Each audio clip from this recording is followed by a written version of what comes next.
एक रंजीत नाम का शख्स 3 साल विदेश में रहने के बाद अपने देश इंडिया लौट रहा था। एयरपोर्ट पर आता है और एयरपोर्ट से वह सीधा ट्रेन बुक करता है अपने गांव के लिए और ट्रेन में बैठकर अपने गांव की तरफ जाने लगता है। ट्रेन में बहुत सारा सफ़र तय करने के बाद ट्रेन एक रेलवे स्टेशन पर रुकती है।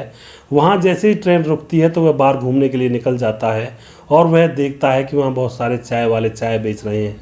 तो उनमें एक औरत थी जो कि चाय बेच रही थी और जब भी रंजीत की नज़र उसके ऊपर पड़ती है तो वह औरत जो चाय बेच रही थी वह उसकी पत्नी थी दोस्तों, जिसको वह छोड़कर गया था। पत्नी जैसे अपने पति को देखती है तो उसके पांव छू लेती है। उसके बाद जो यहाँ पर होता है सुनने लायक है। आखिर क्या हुआ था और क्यों उसकी पत्नी चाय बेच रही थी और क्या उनके बीच में यह घटना घटी थी, पूरी जानकारी यहाँ पर लेने वाले हैं। यह घटना उत्तर प्रदेश के बरेली की है, जहाँ पर रंजीत नाम का एक शख्स रहा करता है। पत्नी का नाम रजनी है। रजनी वैसे तो संस्कारी बहुत है लेकिन ज़्यादा सुंदर नहीं है। रंजीत के माँ बाप हैं, उसका एक छोटा भाई है, माँ अंधी है और उसकी पत्नी है रजनी, और आराम से ये सारे लोग एक घर में रहा करते हैं। दोस्तों, रंजीत की जब शादी हुई थी तो अपनी पत्नी से थोड़ी सी घृणा करता था क्योंकि वह ज़्यादा सुंदर नहीं थी। तो रंजीत को लगता था कि जो सुंदर औरतें होती हैं बड़ा प्यार करती होंगी, लेकिन यह उसका जो भ्रम था यह भी टूटने वाला था। असलियत में परिवार के अंदर संस्कारी लोगों की ज़रूरत होती है, ना कि सुंदर और कुरूप लोगों का भेदभाव करने की ज़रूरत होती है। इस कहानी में इस बात के बारे में यहाँ पर पूरी जानकारी हमको मिलने वाली है। अब रंजीत अपनी पत्नी से ज़्यादा खुश नहीं था। रंजीत ऑनलाइन फेसबुक वगैरह व्हाट्सएप ये चीज़ें चलाया करता था। तो उसकी मुलाकात एक दिल्ली की लड़की से होती है। दिल्ली की लड़की से उसको प्यार हो जाता है। दोनों एक दूसरे से फ़ोन कॉल पर बातें किया करते, चैटिंग किया करते। दिल्ली की लड़की कहती है कि तुम कहाँ पर रहते हो? तो वह बताता मैं तो एक गाँव के अंदर रहता हूँ। तो दिल्ली की लड़की कहती है मैं वैसे तो दिल्ली की हूँ लेकिन मैं दुबई में रहती हूँ और यहाँ पर बहुत पैसा है, बहुत पैसा कमाती हूँ, तुम भी यहाँ पर आ जाओ, खूब पैसा कमाओगे। अब यह बातें रंजीत के दिल में घर कर जाती हैं।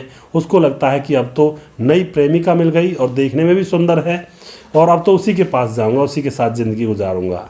दोस्तों, एक दिन क्या होता है, रंजीत घर से गायब हो जाता है। घर वाले उसको ढूंढते हैं लेकिन कहीं भी उसका अता पता नहीं था और अपने फ़ोन को भी वह घर पर ही छोड़ कर गया था, जिससे कि घर वाले उसको परेशान ना करें। घर से गायब हो जाता है और अब उसको गायब हुए 6 महीने हो चुके थे। उसकी जो पत्नी रजनी थी वह उसकी याद में आंसू बहाती कि आखिर गया तो गया कहाँ। लेकिन उसको उसके फ़ोन में से पता लग जाता है कि वह किसी लड़की के चक्कर में फंस गया है और वह दुबई गया है, उसने उसको बुलाया है।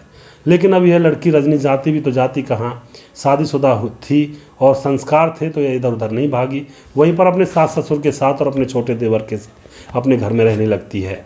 उसकी सास अंधी थी और जो उसका ससुर था वह थोड़ा सा बदचलन टाइप का था। जब घर में बेटा नहीं था तो ससुर देखता है रजनी अकेली है और एक दिन रात को रजनी का हाथ पकड़ लेता है। रजनी चीखती है, चिल्लाती है, कहती है बाबूजी ये क्या कर रहे हो? आस पड़ोस के लोग इकट्ठा होते हैं तो उस ससुर को बुरा भला कहते हैं, उसको धुतकारते हैं कि तुझे शर्म नहीं आती, यह तेरी बेटी के बराबर है और तू उसके साथ ऐसा कुछ करना चाहता है। रजनी ने रिपोर्ट वगैरह कुछ की नहीं क्योंकि उसको उस घर में रहना था। अब दोस्तों फिर से रजनी वहीं पर रहने लगती है अपने गम को छुपा करके, लेकिन ससुर बहुत ज़्यादा मक्कार था। वह फिर से एक दिन उसके ऊपर गंदी नज़र रखता है, उसकी प्राइवेट पार्ट पर हाथ फेरता है। रजनी एकदम से तैस में आ जाती है, फिर से गाली देने लगती है। फिर से अड़ोसी पड़ोसी इकट्ठा होते हैं और उसको उस ससुर को धुतकारते हैं। रजनी सोचती है कि अब ऐसे काम नहीं चलेगा, यह बुजुर्ग आदमी, इसको बिल्कुल भी अकल नहीं है, मैं कैसे कैसे अपने बिना पति के रह रही हूँ और यह मुझे बेटी समझने की वजह कुछ और ही समझ रहा है। तो रजनी उन सबको छोड़ करके अपने मायके चली जाती है। मायके जाकर माँ बाप के पास जाती है, माँ बाप को सारी बात बताती है कि जो पति है रंजीत वह तो भाग चुका है किसी लड़की के साथ, घर पर मैं रहती हूँ सास ससुर के साथ, तो सास अंधी है जो उसको कुछ दिखाई तो देता ही नहीं है और ससुर मेरे ऊपर गंदी नज़र रखता है। तो माँ बाप कहते हैं बेटी तू यहीं पर रह ले। वहाँ पर रजनी की भाभी थी, भैया था। अब वहाँ पर जब रहने लगती है, कुछ दिन गुजर जाते हैं तो जो भाभी है वह ताने मारने लगती है कि तू यहीं पर पड़ी रहेगी, यहीं पर खाएगी, हमारा ही खा रही है। ये होता है दोस्तों, हर इंसान अपनी जगह पर ही ठीक रहता है। इंसान सोचे कि मैं यहाँ ये कर लूँगा, वो कर लूँगा, अपने घर से भाग जाऊँगा और वहाँ रह लूँगा, ऐसे कर लूँगा, वो नहीं हो पाता है, बहुत मुश्किल हो जाता है। तो रजनी की जो भाभी होती है अपने पति को लेकर के अलग हो जाती है। अब रजनी और उसके बूढ़े माँ बाप अकेले रह जाते हैं। बूढ़े माँ बाप जिनसे कमाया जमाया नहीं गया था और ना ही उनके पास ज़्यादा पैसे थे। अब रजनी सोचती है कि माँ बाप का भरण पोषण कैसे करूं और साथ में मेरा पेट भी भरना है। तो रजनी एक सहेली से बात करती है। सहेली कहती है कि मैं तो स्टेशन पर चाय बेचती हूँ, तुम भी वहाँ पर चलो, तुम्हारी भी चाय बेचने का काम वहाँ पे चलवा दूँगी। तो रजनी उसके साथ जाकर स्टेशन पर चाय का काम धंधा शुरू कर देती है। तो वह चाय बेचा करती है और एक दिन जब वह चाय बेच रही थी तो उसका पति रंजीत दुबई से आ रहा था, तो वह उसको चाय बेचता हुआ देख लेता है। अब रंजीत एकदम से जब उसको देखता है तो वह रंजीत के पाँव छू लेती है। रंजीत एकदम से देखता है कि उसकी पत्नी संस्कारी है और जिसके चक्कर में वह दुबई तक घूम रहा था वह तो बहुत ही कमीनी थी, क्योंकि जिसके चक्कर में वह दुबई तक घूम रहा था वहाँ पर उसको पता चलता है कि उसका तो अफेयर 3-4 लड़कों के साथ है।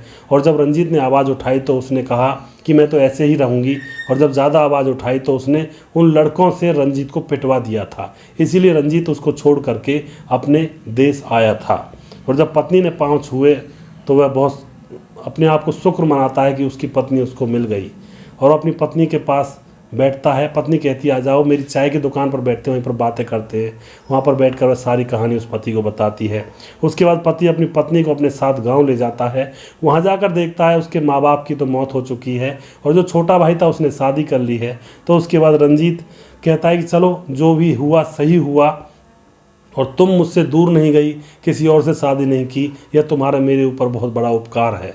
ज़िंदगी भर इसको याद रखूँगा और मुझे माफ़ कर देना, मैं इस तरह से छोड़कर तुम्हें चला गया था। तो रंजीत की जो पत्नी होती है वह भी कहती है कि सुबह का भूला शाम को वापस आ जाए, तो उसको भूला नहीं कहते। दोनों इकट्ठे होते हैं और फिर उसी स्टेशन पर जाकर दोनों पति पत्नी चाय का अच्छा काम जमाते हैं और स्टैंडर्ड टाइप से चाय का धंधा वहाँ पर करते हैं और भरण पोषण करते हैं अपने पेट का। और कुछ दिनों के बाद उनको एक बच्चा भी हो जाता है और अच्छे से उनकी ज़िंदगी फ़िलहाल कट रही होती है। तो दोस्तों, इस तरह की कहानियाँ, इस तरह के किस्से भी समाज के अंदर देखने को मिलते हैं।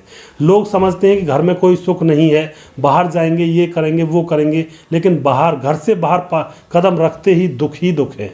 घर के अंदर तो खाना भी फ्री मिलता है और परिवार के साथ रहकर अपनी इच्छाओं को भी पूरा किया जा सकता है, लेकिन बाहर तो पानी भी पीना है, उसके भी पैसे चुकाने पड़ते हैं। खाना भी खाना है, एक प्लेट चावल भी खाने हैं तो उसके भी पैसे देने पड़ेंगे। तो असली कीमत इंसान को तब पता चलती है जब वह घर छोड़ता है। घर में तो वह मौज मस्ती करता रहता है।